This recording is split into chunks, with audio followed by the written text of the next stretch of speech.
कहानी अंधे आदमी के हाथ में लालटेन। हर हर महादेव। प्रिय मित्रों, सादर नमस्कार। कैसे हैं आप सभी? आशा करता हूं कि आप सभी कुशल मंगल से होंगे। मेरे चैनल में आप सबों का हार्दिक स्वागत है। मैं दीपक कुमार आज पुनः आप सबों के लिए अंधे के हाथ में लालटेन नाम की शिक्षाप्रद कहानी लेकर प्रस्तुत हुआ हूं। आशा करता हूं कि यह कहानी आप सबों को अच्छी लगेगी।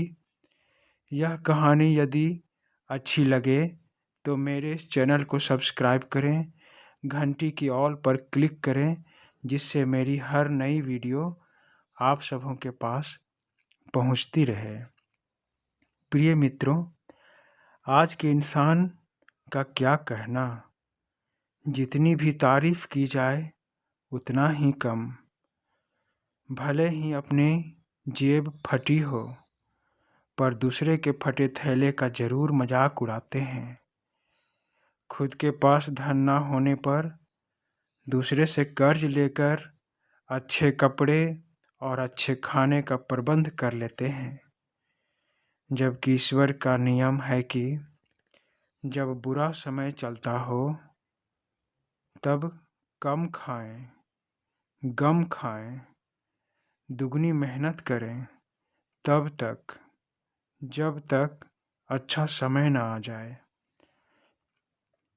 कर्ज तो भूल कर भी ना लें, क्योंकि कर्ज उस फूटी हुई बाल्टी के समान है जिसमें पानी कभी नहीं भरती। इसे समझने के लिए एक मूर्ख को कुएं से पानी निकालने का काम सौंपा गया। उसे बड़ी छेद वाली बाल्टी और रस्सी दिया गया। मूर्ख को कहा गया कि एक खेत में फसल को पानी देने के लिए रस्सी से बाल्टी में कुएं का पानी भरकर देना है। वह मूर्ख रस्सी से कुएं का पानी उस फूटे हुए बाल्टी के द्वारा देना चाहा। कुएं से बाल्टी के बाहर आते आते आधे से अधिक पानी कुएं में ही गिर जाता। बस थोड़ा ही पानी बाहर आता, क्योंकि बाल्टी फूटी हुई थी। ठीक उसी प्रकार कर्ज लेने वाले इंसान के साथ भी होता है। ना वह घर के खर्च निर्वाह कर पाता है, ना ही कर्ज वापस कर पाता है।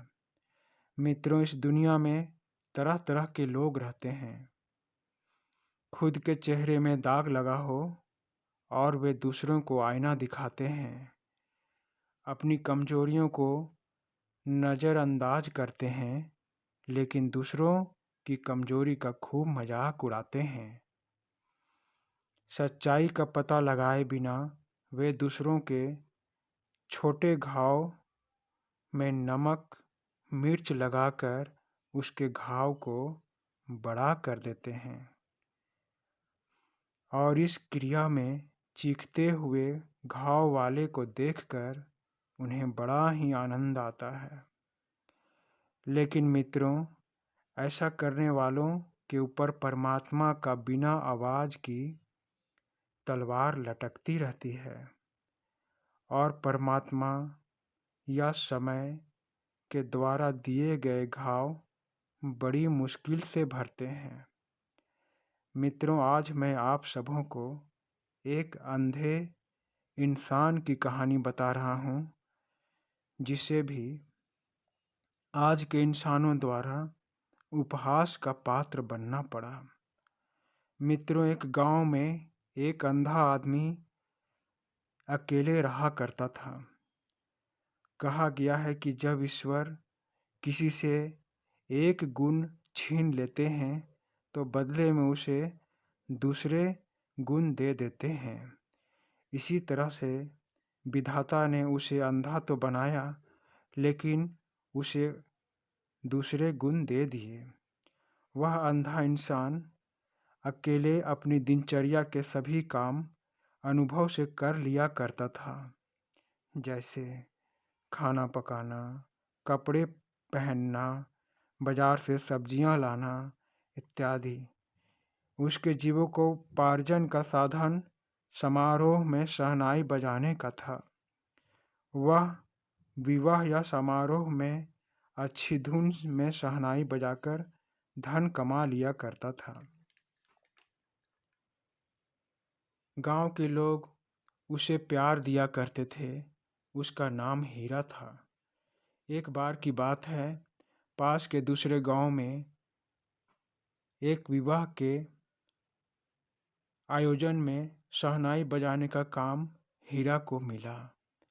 हीरा काम करने को तैयार तो हो गया, लेकिन वह सोचने लगा, मैं एक अंधा आदमी हूँ।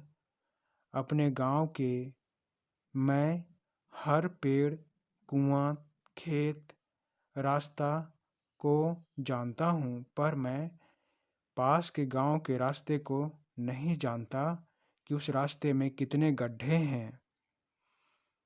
फिर मेरे साथ कोई चलना भी नहीं चाहता, ना ही मेरा कोई रिश्तेदार है जिसकी मदद से मैं अनजान रास्ते पर चलूं। तो क्या मैं अपने काम से बहाना बनाऊं? नहीं, मुझे हर हाल में पास के गांव में शहनाई बजाने के लिए जाना ही होगा। लेकिन मैं ऐसा क्या करूं? वह रात भर सोचता रहा। कहा गया है कि जिसका यहाँ कोई नहीं होता, उसका यहाँ पर भगवान होते हैं। उसकी अंतरात्मा ने उसे एक तरकीब बताई। वह तरकीब उसे बड़ी अच्छी लगी। अब हीरा निश्चिंत होकर विवाह के समारोह में अपनी शहनाई और एक लालटेन लेकर चल पड़ा। पूरे रास्ते में राहगीरों से रास्ता पूछते हुए वह ध्यान लगाकर रास्ते को याद कर लिया। विवाह समारोह में उसने मधुर शहनाई बजाई। उसकी बजाई गई इस धुन की सारे महफिल में तारीफ होने लगी। सभी ने उससे कहा कि श्रीमान शहनाई वादक, आप इतने अच्छे धुन कैसे बजाते हैं? हमें भी बताइए। तब हीरा ने कहा, मेरा मानना है कि जब हम किसी भी काम को सच्चे मन से दिल लगाकर करते हैं, तब ईश्वर भी उस काम को सफल बनाने में लग जाते हैं। इसीलिए मुझ गरीब से मधुर शहनाई की धुन बज उठती है। सभी गांव वालों ने कहा, हीरा तुम नाम के ही नहीं बल्कि काम के भी हीरा हो। इस प्रकार विवाह में शहनाई वादन का काम पूरा हुआ। हीरा को उसका पारिश्रमिक मिल गया। हीरा धन पाकर खुश हुआ और अपने घर की ओर जाने लगा। तभी विवाह में आए अतिथि ने उससे कहा, श्रीमान अभी तो रात है, सुबह होने दीजिए, हम आपको घर पहुंचा देंगे। तब हीरा ने कहा, मुझे अंधे होने का कोई दुख नहीं है। मैं किसी पर बोझ नहीं बनना चाहता, इसीलिए मैं खुद ही चला जाऊंगा। और मेरे लिए क्या दिन क्या रात, सब एक समान है। ऐसा कहकर हीरा समारोह से बाहर निकल गया। बाहर आकर अपनी जेब से माचिस निकाली और लालटेन को जलाया। थैले में अपनी शहनाई रखी। वहीं पास पड़े एक डंडे को टटोल कर एक हाथ में रख लिया। अब हीरा रास्ते पर चलने लगा। उसके एक हाथ में डंडा, दूसरे हाथ में लालटेन था। वह रास्ते में चला जा रहा था। तभी कुछ राहगीर उसी रास्ते से आ रहे थे। उन्होंने हीरा को सामने से ध्यानपूर्वक देखा। उसे देखकर राहगीर जोर से हंसने लगे और हीरा से कहा, अरे भाई, जब तुम्हें दिखाई नहीं देता तब लालटेन क्यों जलाए हो? बड़े मूर्ख हो भाई।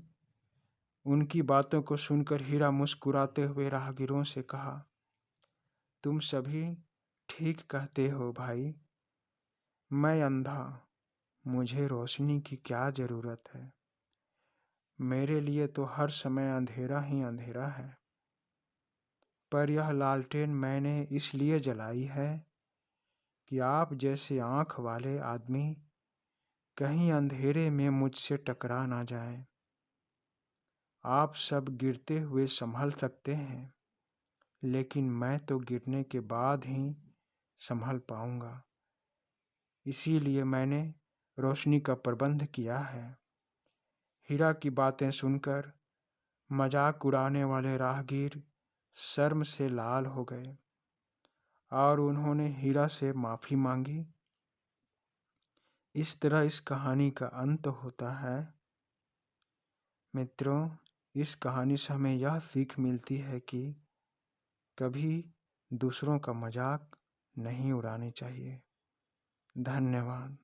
धन्यवाद मित्रों।